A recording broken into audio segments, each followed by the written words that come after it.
Hey everyone, I'm Tracy Fitzpatrick. Thanks for checking out Sarder TV, an idea-sharing platform founded by Russell Sarder, author, investor, and CEO of Netcom Learning. And joining us here in the studio today to share her ideas is Dr. Melanie Katzman, author of Connect First.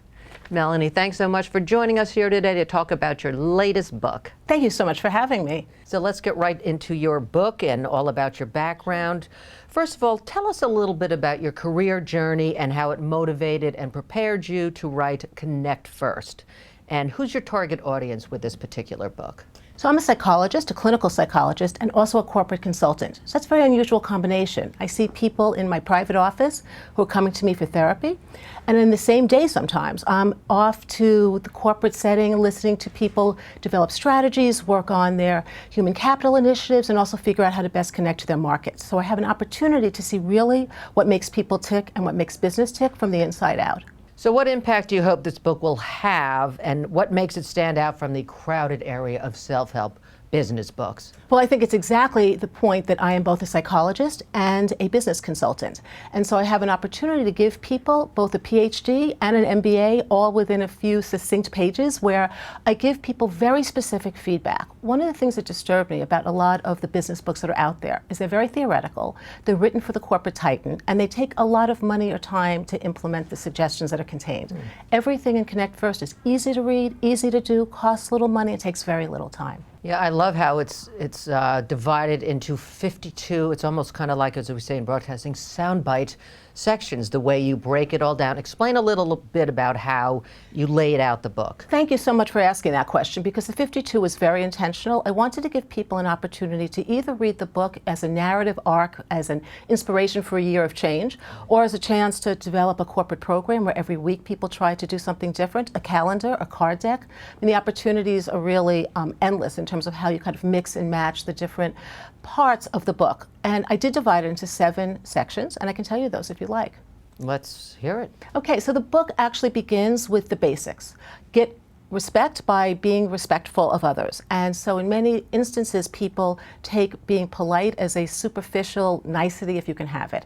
And the book begins with get the basics right, because if you don't, there's really pretty dire consequences. And then we move from that to use your senses, really how to engage with the people around you by tapping into what you see, hear, and experience when you're even silent together. And then I help people become a magnet. It's about you. How do you present? How do you be the person that people want to be with? From that, we move to it's about them. How do you grow loyalty? How are you a better person to your team and the people around you? Then how do you clear conflict?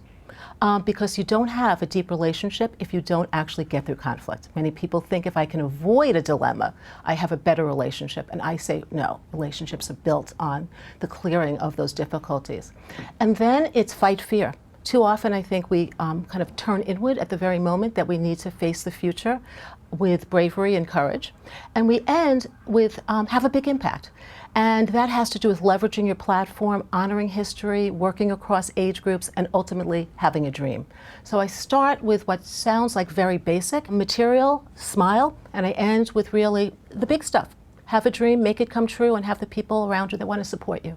So it's more like it's a reference, a handy reference guide almost, instead of saying, oh my God, I'm going to sit down and read all 52 chapters. Absolutely. But people all of a sudden they can have something going on at work and say, wait a minute, let me check this book.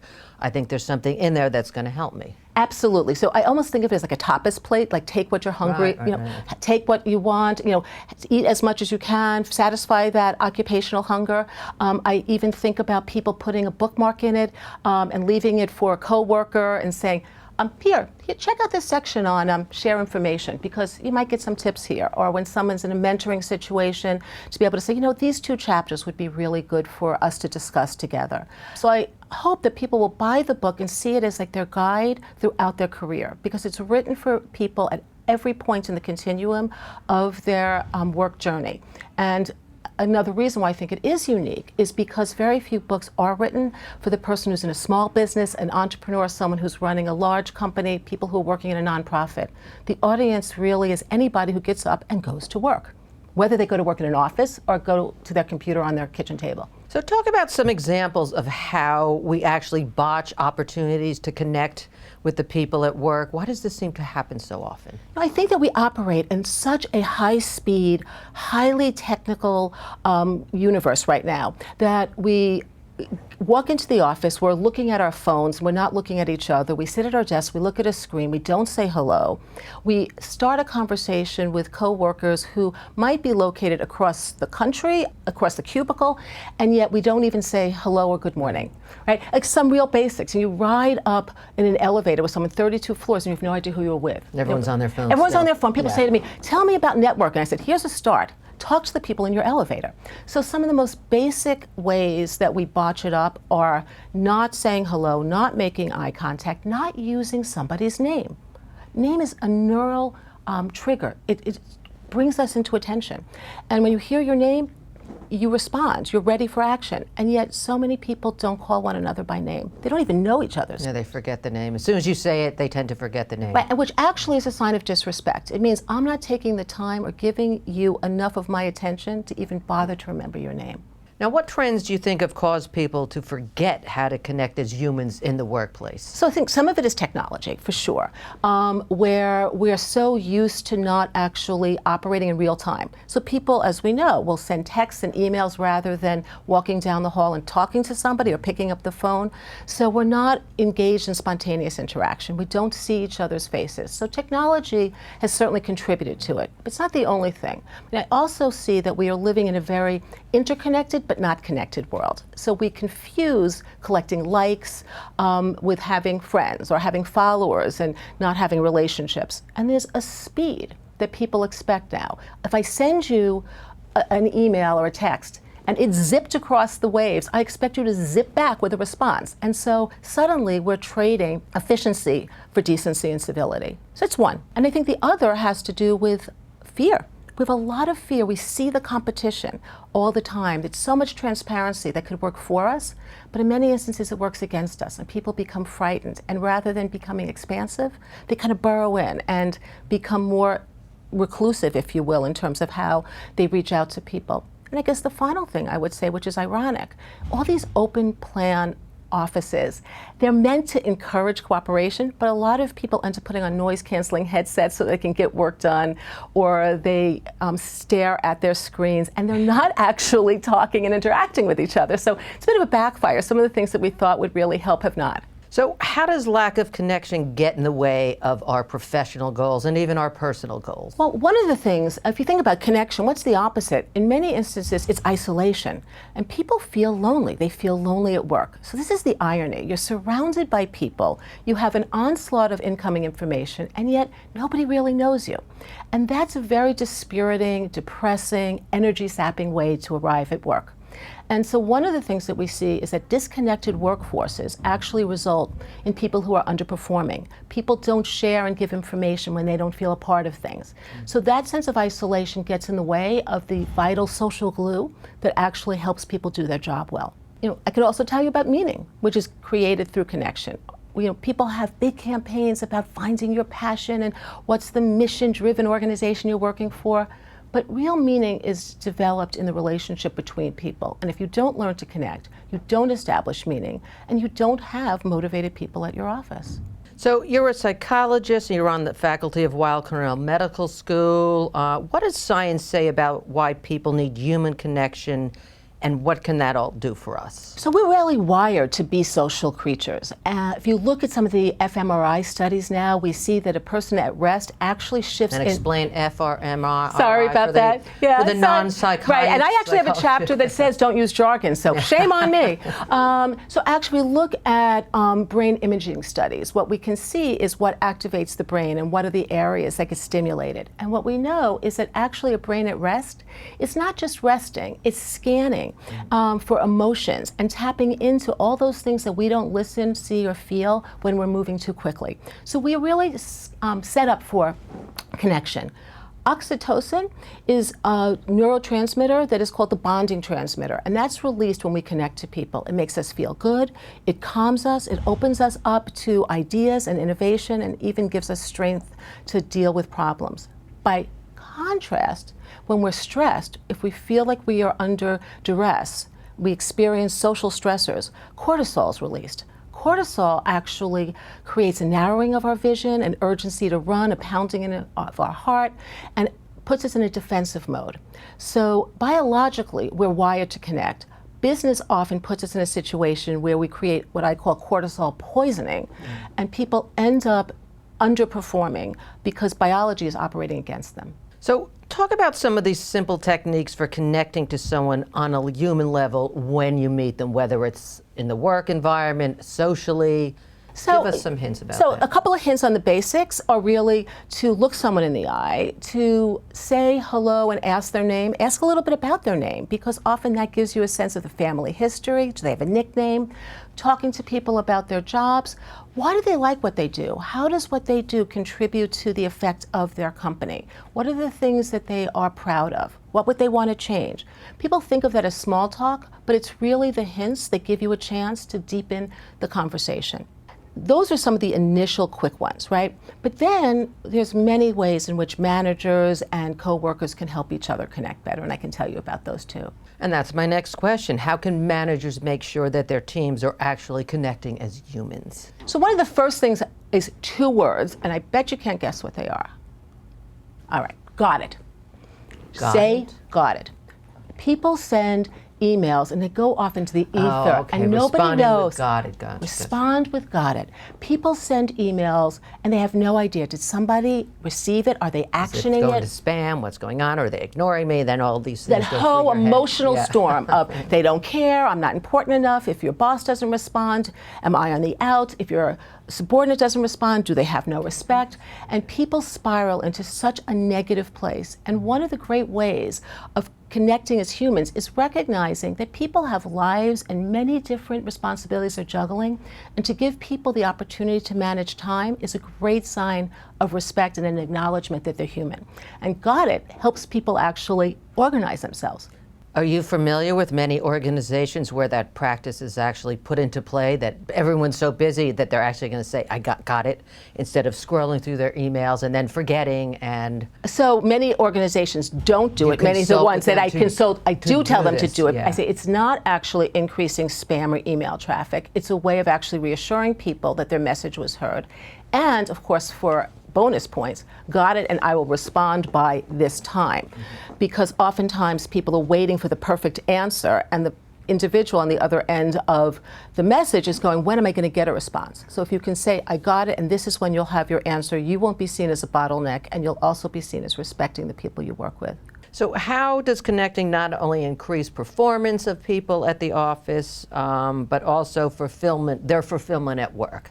Does this really go hand in hand? Well, absolutely. I mean, as we've been talking, we are not automatons that just show up at the office. We're flesh and blood humans that are motivated by the interaction, where we are excited and experience joy when we come together and achieve a common goal. Just look at a sports team. When people go to a game, the cheering, the relief, the excitement, that's just pure joy. And work can be like that, where you're part of a team with a clear goal, a clear celebration that you've achieved what you've intended to, and that gets people up and out of bed and wanting to work together, and that is more sustaining often than a lot of the very expensive corporate programs that people are instituting. So what do you think are some makeover ideas that people can do to get rid of their daily habits at work and maybe better connect all day long to their colleagues, their bosses? So one of the things I would say is practice appreciation. Every morning, you're having your coffee, your tea, you're standing online to get your breakfast. Think about somebody who made a difference for you in the last day or two, and just shoot them a quick note, leave them a voicemail message, write something on a Post-it and stick it on their computer. So make somebody's day by starting yours with a thank you. Talk to us about the importance of picking up on nonverbal cues from colleagues, and can you share an example of, say, how this can lead to more productive and responsive working environments in general? Absolutely. So we often go into meetings where we're either tuned out because we don't care about the agenda, or we are so focused on pushing hours that we're not stopping and actually tuning into this channel that we all have of how people are feeling. So you walk into a meeting, we've all been there, I'm sure you have too, where people are checking their phone, they're dazed out, they're looking pissed off, you know they're not happy, and oftentimes we just pray that they'll be quiet, not disrupt the meeting, and we move on. And that's exactly what you don't want to do. So it's very important to be able to have the confidence to say, let's just pause for a second. It doesn't feel quite right in here. Or if I'm understanding your face, it's communicating to me that you're disinterested. Can you tell me what's making you uncomfortable? So rather than pretending these things aren't happening, they are surrounding us. And as soon as you ask, most people will be grateful that you've noticed. And they will tell you what's bothering them, or at least start to open the conversation so other people in the room can join in. And that deepens the relationship and actually deepens the problem solving. So why do you think it's so important to provide feedback early and often? So I don't know about you, but I'm lost without my GPS. So if I get into a car, even I get out of the subway, I want to orient myself to where I am and where I'm going. In companies, we often don't know, how am I doing? Where am I going? Am I on the right path? Am I moving ahead in the way that I should, at the right speed? Am I overstepping my bounds? Am I not doing enough? And feedback actually gives us the opportunity to course correct, to do things well. Most people in my practice want to do things well and often are either misunderstood or misguided. So feedback often, and clear feedback, gives people the opportunity and the information to do the right thing, which is what they want to do. In the absence of it, unfortunately, we start to talk to ourselves. And this is where, as a psychologist, I know that the voices in your head are often louder and more negative than the ones that you would hear if you got accurate feedback. So when you say often, how often do employees, especially new employees, do they need feedback, you think, on a month, like weekly, monthly, from their immediate superior? What is the... So feedback's a really big term, right? So feedback can feel like I have to sit down and have a performance review discussion. That's too much, right? Yeah. Feedback can be, good job, nice note, excellent. Ooh, I really don't like it when we address our colleagues as Mr. We're much less formal here. So you can do just-in-time feedback, which is both positive and negative, and I'd say frequent, is on a continual basis throughout the day. You can also check in and say, am I giving you too much feedback? It's a two-way street. So I would always err on the side of too much feedback and a mix of positive as well as corrective information. So share with us some ways organizations can improve the quality of their meetings and help foster better professional relationships that I guess could seem a bit unorthodox or uncomfortable, which you talk about in your book, and share a case study, especially in this day of Me Too. This advice was kind of interesting that you talk about it making people feel more at ease. So there's a couple of questions in that question. So let me start with the first one, which is, in today's society, we have so much fear and discomfort around the unknown. And so surprisingly, or at least people were surprised to find, that I put in a section on how to be a good host, how to run a good meeting and welcome people in under the section called Fight Fear. And that's because we want to put people at ease. So when you're starting a meeting, you want to make sure everybody comes in, they know who's in the room, introduce everybody, make sure everybody speaks at the very beginning of a meeting.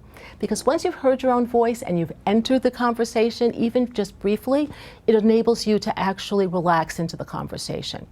I suggest that people introduce one another in a way that actually opens conversation and allows the audience to connect to why people are in that meeting and what they can contribute. So you basically have a reputation to live up to when you're sitting in that meeting. I also suggest that people leave enough time to be able to have unstructured conversation and equally know that when it's time to stop the formal conversation, let the people leave that need to leave, and then be able to relax into some extra time that you didn't know you had. So those are some of kind of the standard meeting hygiene things that I would suggest. Some of the less conventional ones, and you mentioned the Me Too, is I have a section on touch. And again, that was controversial. How could I, in this day and age, say touch? It's appropriate touch. So let's take out the highlighter and appropriate. And appropriate in a business setting would be a light tap between your shoulder and your elbow, just to say, hi, how you doing? Right? Or great job, just a quick, light touch is a way of making a connection to somebody. It's not overstepping the boundary. It's not going to be confused with a hug or picking someone up or kind of giving them a high five. Shoulder rubs or things like that. Yeah. You know, this is light. The research is astounding. The amount of compliance that people get just if you do a quick touch, but quick, light, and appropriate. And by the way, there are going to be people in your organization who really are going to bristle. Somebody bristles. You don't do it again. I know. Right? But there are many of folks who would just feel like, good to see you. It's a form of a handshake that's just a little light touch. I have another unconventional one for you if you want. Let's hear it. Be silent together.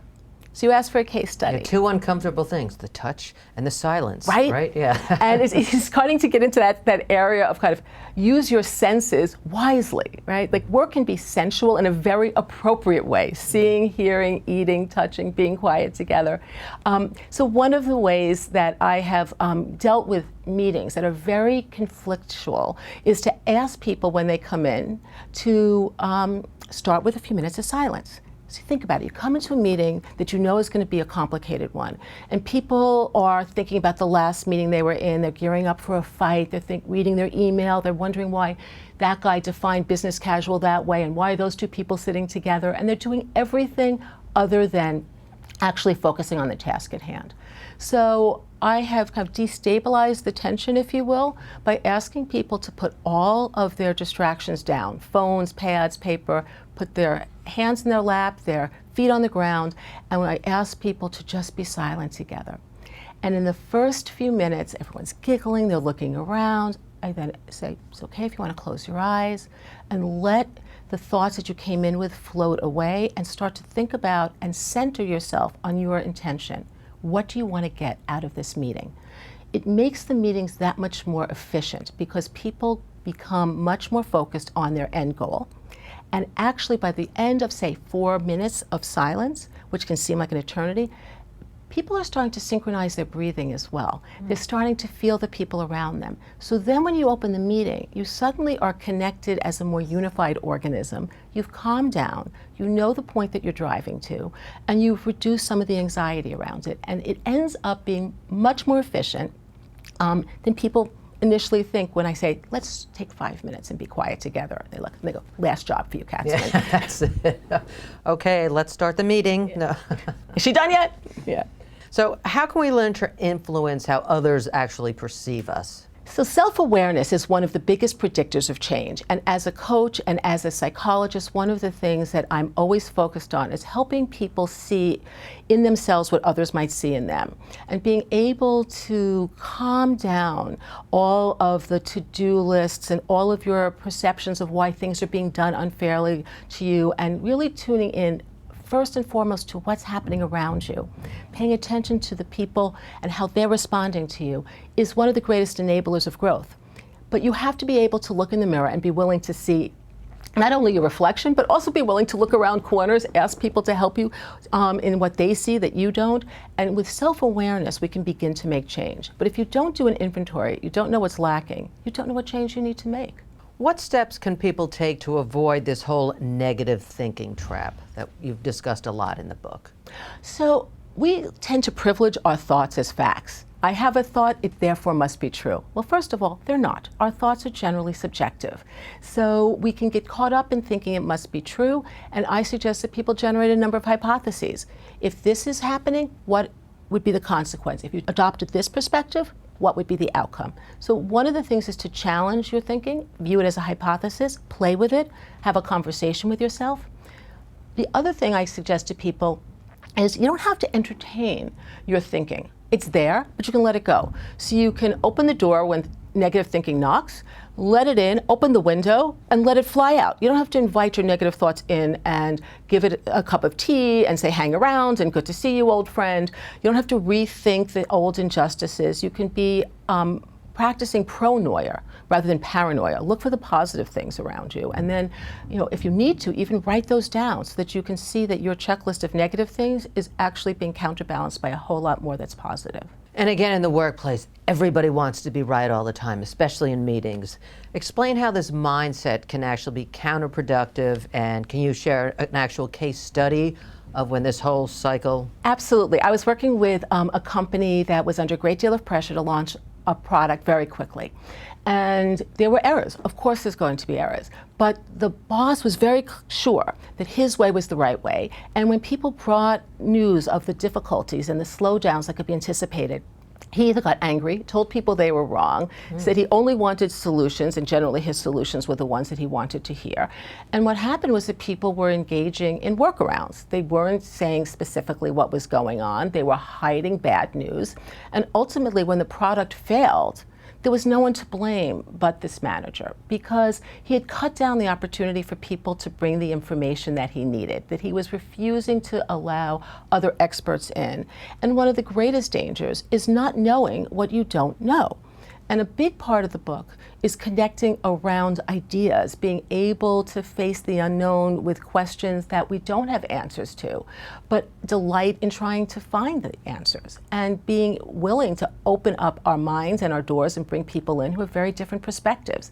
I mean, ultimately, Connect First is the greatest inclusion program you could have, because you bring people in, you listen to them, and you don't stay so stuck with your idea and your commitment to being right.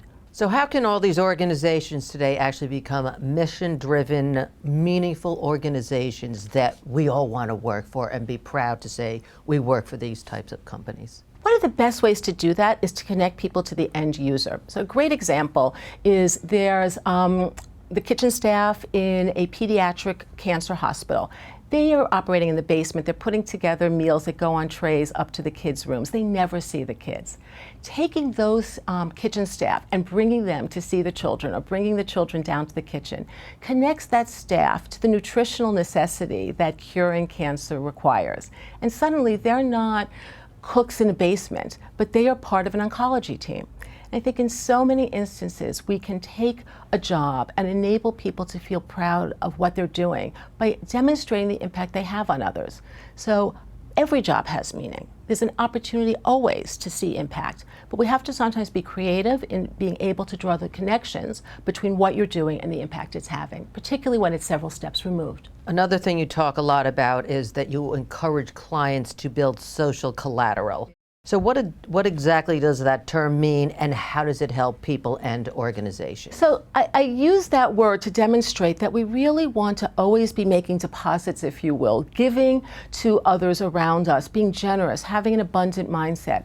I encourage the people I work with to become magnets, to be the people that everyone wants to work with, because when you're with them, you leave feeling better about yourself, smarter about the organization, and having great ideas and excitement for the future. And so social collateral is not about a transaction. I do this for you, so you do this for me. It's really about saying, I'm investing in you. I'm watching you. I'm seeing what you need. Maybe I'm giving you something you didn't even know you needed yet. I'm telling you about a conference that would increase your knowledge. I'm giving you some feedback about a complication that's coming your way. That's me investing in you and our future and our relationship.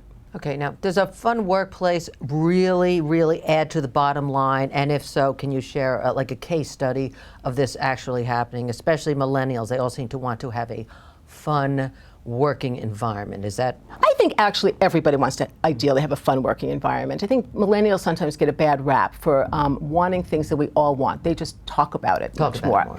If you look at the recent studies and say the 100 best places to work that's put out by Fortune magazine, 82% of the 82 of them are rated as places that are fun to work in. People want to work in places that have a good vibe. When you're able to attract good talent, you're able to have better results. If you look at studies that say, if given a chance to hire someone who has a good sense of humor, would you hire that person or somebody else? Again, over 90% of CEOs say, I'll take the person with a sense of humor. Because the ability to laugh at oneself, to have some levity, enables people to maintain the energy that work requires. Being sad and heavy is just that, it slows you down. One company I can think of, which is a great example, is a company that's actually in Brazil, and it's called All Jazz. And what they do is at the 59th minute of every hour, they ring a gong and everyone goes quiet, back to quiet. And even if you're on the phone with a client, you just go quiet. And of course, everyone giggles, and then they come to really appreciate that minute. That gong also rings if somebody closes a deal or if one of their clients gets a headline. And so in full jazz, actually it's called, that people have a good time. They laugh because their clients are laughing with them at the quiet. They're having a chance to recoup. They're celebrating when there's a success. And this gong, these drums, these noisemakers, they don't belong in the workplace. But because they don't, they give you a chance to just kind of break from the everyday heaviness. So wait, this is done every hour for a minute? Every hour, full jazz stops for a minute. Interesting.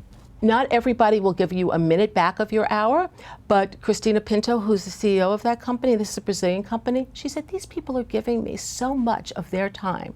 I can give them a minute back of each of the hours. Over the course of a workday, maybe that's 10 minutes. Explain the term in your book, checking the emotional mirror, and how does this translate into success?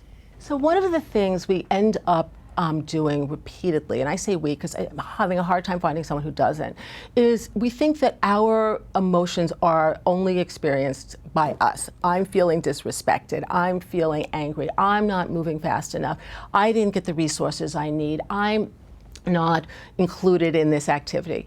And generally what happens is that if you feel it, I will bet you someone else around you is feeling it too. And most of the time, if I'm feeling friction with you, you're feeling friction with me.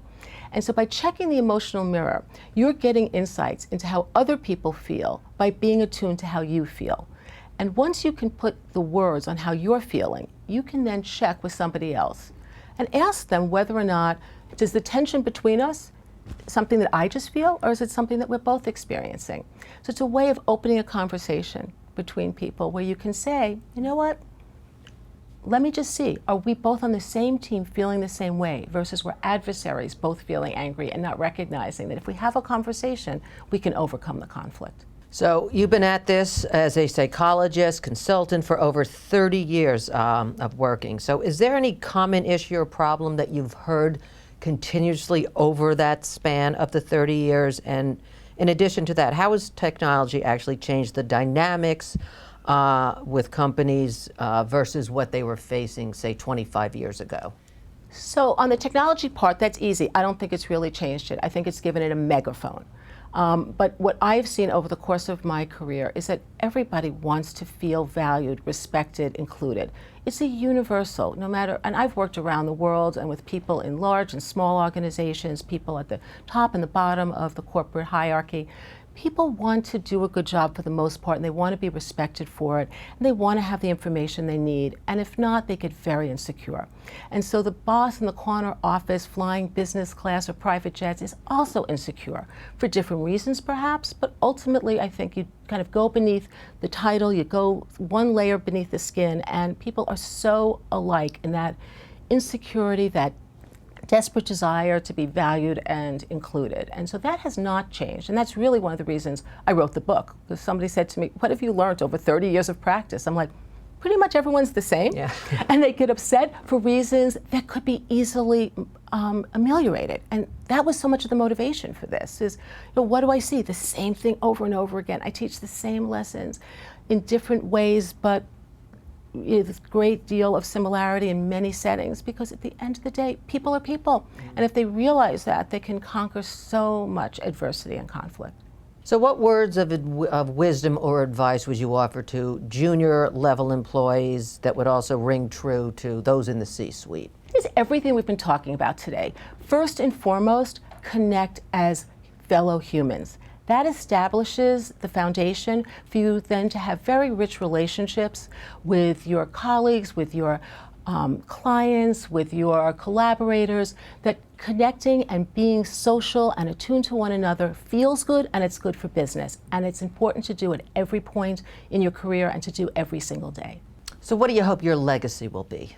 That work doesn't have to be so miserable, that people can do things that are easy and effective and doesn't take a lot of time, and that people can be relieved of their pain. Ultimately, I'm a doctor. My whole career has been about making people feel better, more effective, and more in control. So in writing this book, I really hope to take what I've learned and to democratize it so that people have no excuse and they have the tools to be able to make a difference in their lives and the lives of the people around them. Well, Dr. Katzman, it was truly a pleasure talking with you, and good luck with your new book. Thank you so much for having me. And that's it for this edition of Sarder TV. We hope you enjoyed and learned something new today. Until next time, I'm Tracy Fitzpatrick. Thanks for watching.